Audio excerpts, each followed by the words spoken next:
और वो अपनी चिंता करें, उनको मेरी चिंता क्यों हो रही है? अब तो ना वो मुकाबले में था ना मैं मुकाबले में था, और वो अब शायद कहीं भी मुकाबले में नहीं है।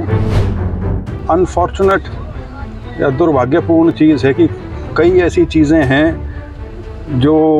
जिनकी मंजूरी या जिनकी शुरुआत 2024 से 2019 के समय में शुरू हुई, लेकिन पिछले 5 साल में सरकार में नंबर 2 का व्यक्ति होते हुए।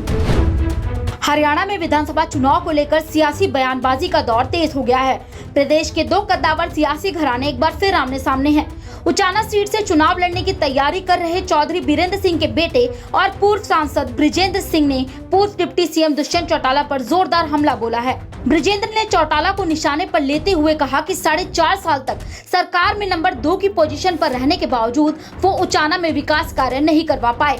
अनफॉर्चुनेट या दुर्भाग्यपूर्ण चीज़ है कि कई ऐसी चीज़ें हैं जिनकी मंजूरी या जिनकी शुरुआत 2024 से 2019 के समय में शुरू हुई, लेकिन पिछले 5 साल में सरकार में नंबर 2 का व्यक्ति होते हुए भी। सिर्फ आपने तो इस छात्र के कॉलेज का जिक्र किया, उचाना का बाईपास बनना है, वो 5 साल से जहाँ था वहाँ का वहाँ है। वो आज के दिन भी उसकी जो एक्विजिशन वगैरह जो होनी थी ज़मीन की, वो वहीं की वहीं खड़ी है। और इस प्रकार की और भी कई चीज़ें हैं, और जो हम बार बार कह भी रहे थे कि दावे बड़े बड़े हैं, लेकिन दिखाने के लिए कोई काम पिछले 5 साल में ऐसा नहीं है कि लोग ये कह सकें। तीसरा उदाहरण और देता हूँ आपको, जो पेगा में ड्राइविंग स्कूल है, 5 साल से जहाँ था वहीं का वहीं है। उसमें कोई चीज़ आगे नहीं बढ़ी है, ना कोई उसके अंदर ढंग की कोई पढ़ाई उस नाते शुरू हुई है, ना कोई टाई अप हुए हैं। कहा जाता था कि टाटा मोटर्स के साथ टाई अप हो गया, उस बात को भी 3.5 साल हो लिए।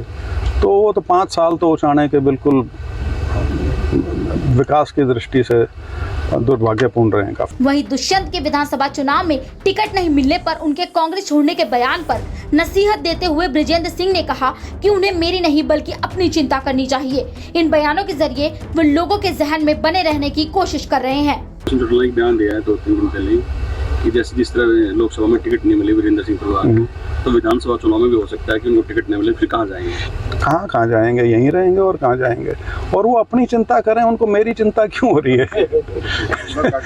अब तो ना वो मुकाबले में था ना मैं मुकाबले में था, और वो अब शायद कहीं भी मुकाबले में नहीं है। समस्या तो ये हो रही है सारी की सारी। तो वो बयानबाजी से कोशिश करते हैं कि वो लोगों की सोच के अंदर रह सकें, चाहे वो राज्यसभा के संदर्भ में बयान दिया हो या कोई और इस तरह की बात। लेकिन हरियाणा की राजनीति में आज के दिन उनकी जो स्थिति है वो लोगों को भी पता है और उनको भी पता है, और उसका कोई प्रमाण की यदि आवश्यकता थी तो वो लोकसभा चुनाव में मिल गया है। तो ठीक है, कुछ भी कहें, कोई उनके कहने का कोई ज़्यादा उसमें वजन वाली बात नहीं रहती। बता दें कि जींद जिले की उचाना विधानसभा सीट प्रदेश की हाई प्रोफाइल सीट है। यहाँ के रण में चौटाला परिवार और बीरेंद्र सिंह परिवार टकराते रहे हैं। 2019 में दुष्यंत चौटाला ने बीजेपी की टिकट पर चुनाव लड़ रही बीरेंद्र सिंह की पत्नी प्रेमलता को करारी शिकस्त दी थी। अब उनके बेटे बृजेंद्र सिंह यहाँ से दुष्यंत के खिलाफ चुनाव लड़कर अपनी मां की करारी हार का बदला लेना चाहते हैं। हालांकि ये सब इस पर निर्भर करेगा कि हिसार से कांग्रेस का लोकसभा टिकट पाने में चूके बृजेंद्र उचाना में टिकट ले पाते हैं या नहीं। उचाना से प्रदीप शौकंत, पंजाब केसरी टीवी।